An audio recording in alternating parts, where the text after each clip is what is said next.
Hi friends, welcome to my YouTube channel Sisters Food Junction. ನಾನು ಇವತ್ತಿನ ವಿಡಿಯೋದಲ್ಲಿ ತುಂಬಾನೇ ಟೇಸ್ಟಿಯಾಗಿ ಕ್ರಿಸ್ಪಿ ಆಗಿರುವಂತಹ ಮಿರ್ಚಿ ಬಜ್ಜಿನ ಮನೆಯಲ್ಲೇ ಮಾಡ್ಕೊಳ್ಳೋದನ್ನ ತೋರಿಸ್ಕೊಡ್ತಾ ಇದ್ದೀನಿ. ಮನೇಲಿ ಏನಾದರೂ ಫಂಕ್ಷನ್ನು ಅಥವಾ ಈವ್ನಿಂಗ್ ಸ್ನ್ಯಾಕ್ಸ್ ಆಗಿ ನಾವು ಬಜ್ಜಿ ಮಾಡಬೇಕು ಅಂದರೆ ಕೆಲವರು ತುಂಬ ತೆಳ್ಳಗೆ ಬರ್ತಾ ಇದೆ ಬಜ್ಜಿ, ನಮಗೆ ಈ ರೀತಿ ಪರ್ಫೆಕ್ಟ್ ಅಳತೆಯಲ್ಲೇ ಮಾಡೋದನ್ನ ತೋರಿಸ್ಕೊಡಿ ಅಂತ ಕೆಲವರು ಕಮೆಂಟ್ ಹಾಕಿದ್ರು.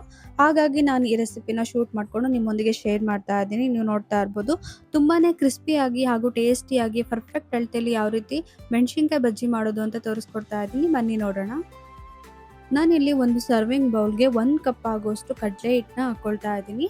ಒಂದು ಅರ್ಧ ಟೀ ಸ್ಪೂನ್ ಆಗೋಷ್ಟು ಉಪ್ಪನ್ನ ಸೇರಿಸ್ಕೊಳ್ತಾ ಇದ್ದೀನಿ. ಒಂದು 1/4 ಟೀ ಸ್ಪೂನ್ ಆಗೋಷ್ಟು ಅಡಿಗೆ ಸೋಡಾ ಅಥವಾ ಬೇಕಿಂಗ್ ಸೋಡಾನ ಸೇರಿಸ್ಕೊಂಡು ಚೆನ್ನಾಗಿ ಒಂದ್ಸರಿ ಮಿಕ್ಸ್ ಮಾಡ್ಕೊಳ್ತಾ ಇದ್ದೀನಿ. ಉಪ್ಪು, ಸೋಡಾ, ಹಿಟ್ಟು ಎಲ್ಲ ಚೆನ್ನಾಗಿ ಹೊಂದ್ಕೋಬೇಕು. ಯಾವುದೇ ರೀತಿ ಗಂಟು ಬರದೇ ಇರೋ ಥರ ಹಿಟ್ಟನ್ನ ನಾನಿಲ್ಲಿ ಮಿಕ್ಸ್ ಮಾಡಿ ಇಟ್ಕೊಳ್ತಾ ಇದ್ದೀನಿ. ನಾನಿಲ್ಲಿ ಚಿಕ್ಕದಾಗಿ ಕಟ್ ಮಾಡ್ಕೊಂಡಿರುವಂಥ ಕೊತ್ತಂಬರಿ ಸೊಪ್ಪು, ಅರ್ಧ ಟೀ ಸ್ಪೂನ್ ಆಗೋಷ್ಟು ಅಜ್ವಾಯಿನನ್ನು ಕೈಯಲ್ಲಿ ಚೆನ್ನಾಗಿ ಉಜ್ಬಿಟ್ಟು ಹಾಕ್ಕೊಳ್ತಾ ಇದ್ದೀನಿ. ಇದರಿಂದ ಫ್ಲೇವರ್ ಚೆನ್ನಾಗಿ ಬರುತ್ತೆ, ಹಾಗೆ ನಮ್ಮ ಡೈಜೆಷನ್ಗೆ ಚೆನ್ನಾಗಿ ಹೆಲ್ಪ್ ಮಾಡುತ್ತೆ. ಒಂದ್ಸರಿ ಚೆನ್ನಾಗಿ ಮಿಕ್ಸ್ ಮಾಡ್ಕೋಬೇಕು.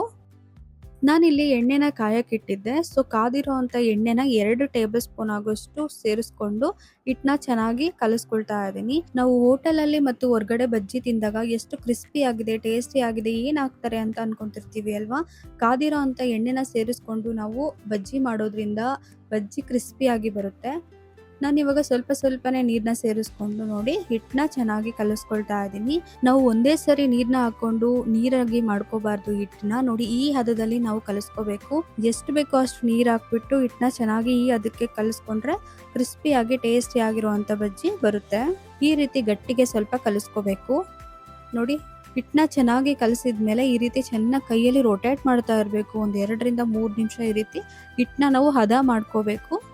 ನೋಡಿ ಹಿಟ್ಟನ್ನ ಚೆನ್ನಾಗಿ ಮಿಕ್ಸ್ ಮಾಡ್ಕೊಂಡಿದ್ಮೇಲೆ ನಾನಿಲ್ಲಿ ಮೆಣಸಿನ್ಕಾಯಿನ ತಗೊಂಡು ಹಿಟ್ಟಲ್ಲಿ ಹದ್ಬಿಟ್ಟು ಕಾದಿರೋ ಅಂಥ ಎಣ್ಣೆಯಲ್ಲಿ ಹಾಕ್ಕೊಳ್ತಾ ಇದ್ದೀನಿ. ಇವಾಗ ಇದನ್ನ ಮೀಡಿಯಮ್ ಟು ಹೈ ಫ್ಲೇಮ್ನಲ್ಲಿ 2 ರಿಂದ 3 ನಿಮಿಷ ಚೆನ್ನಾಗಿ ಬೇಯಿಸ್ಕೋಬೇಕು. ನೋಡಿ ಇವಾಗ ಒಂದು ಸೈಡು ಚೆನ್ನಾಗಿ ಬೆಂದಿದೆ ಮತ್ತು ಕಲರ್ ಕೂಡ ಚೇಂಜ್ ಆಗಿದೆ. ಸೊ ನಾನು ಇದನ್ನು ಮತ್ತೆ ತಿರುಗಿಸ್ಕೊಳ್ತಾ ಇದ್ದೀನಿ. ಇವಾಗ ಮತ್ತೆ ಮೀಡಿಯಮ್ ಟು ಲೋ ಫ್ಲೇಮ್ನಲ್ಲಿ ಅದು ಕಲರ್ ಚೇಂಜ್ ಆಗಬೇಕು. ಮತ್ತು ನಿಮ್ಗೆ ಅವಾಗಲೇ ಒಂದು ಐಡಿಯಾ ಬಂದಿರುತ್ತೆ ಆಲ್ರೆಡಿ ಬಜ್ಜಿ ಆಗಿದೆ, ಇದನ್ನು ತೆಗಿಬೋದು ಅಂತ. ಇವಾಗ ನೋಡಿ ಬಜ್ಜಿ ಕಂಪ್ಲೀಟ್ ಆಗಿ ರೆಡಿ ಆಗಿದೆ, ಫ್ರೈ ಆಗಿದೆ. ಅದನ್ನ ಎಣ್ಣೆಯಿಂದ ತಕೊಳ್ತಾ ಇದ್ದೀನಿ. ಹೋಟೆಲಲ್ಲಿ ಸಿಗೋ ತರ ಕ್ರಿಸ್ಪಿಯಾಗಿ ಬಜ್ಜಿ ಬೇಕು ಅಂದ್ರೆ ಒಂದು ಟಿಪ್ಸ್ ಹೇಳ್ತೀನಿ ನಿಮ್ಗೆ. ಎಣ್ಣೆಯಿಂದ ನಾವು ಬಜ್ಜಿನ ತೆಗೆದ್ಮೇಲೆ ಮತ್ತೆ ಎಣ್ಣೆನ ಹೈ ಫ್ಲೇಮ್ನಲ್ಲಿ ಚೆನ್ನಾಗಿ ಕಾಯಿಸಿ ಮತ್ತೆ ಆ ಬಜ್ಜಿನ ಇನ್ನೊಂದ್ಸರಿ ಡೀಪ್ ಫ್ರೈ ಮಾಡಿ ತೆಗಿಯೋದ್ರಿಂದ ಬಜ್ಜಿ ಕ್ರಿಸ್ಪಿಯಾಗಿ ಬರುತ್ತೆ. ಕ್ರಿಸ್ಪಿ ಆಗಿರುವಂಥ ಬಜ್ಜಿನ ಇಷ್ಟಪಡೋರು ಈ ಟ್ರಿಕ್ಸ್ನ ಯೂಸ್ ಮಾಡ್ಬೋದು. ನೋಡಿದ್ರಲ್ಲ ಫ್ರೆಂಡ್ಸ್, ಬಜ್ಜಿ ಎಷ್ಟು ಕ್ರಿಸ್ಪಿಯಾಗಿ ಬಂದಿದೆ ಮತ್ತು ನೋಡೋಕ್ಕೂ ತುಂಬ ಚೆನ್ನಾಗಿ ಕಾಣ್ತಾ ಇದೆ. ಹೋಟೆಲಲ್ಲಿ ಮತ್ತು ರೋಡ್ ಸೈಡಲ್ಲಿ ನಾವು ಬಜ್ಜಿ ತೊಗೊಂಡಾಗ ಯಾವ ರೀತಿ ಮಾಡ್ತಾರೋ ಆ ರೀತಿನೇ ನಿಮಗೆ ತೋರಿಸಿದ್ದೀನಿ. ಕೆಲವರು ಬಜ್ಜಿ ಮಾಡ್ಬೇಕಾದ್ರೆ ತುಂಬ ತೆಳ್ಳಗೆ ಬರ್ತಾ ಇದೆ, ಹೋಟೆಲಲ್ಲಿ ಮಾಡೋ ಥರ ಬಜ್ಜಿನ ತೋರಿಸಿ ಅಂತ ಕೇಳಿದ್ರಿ.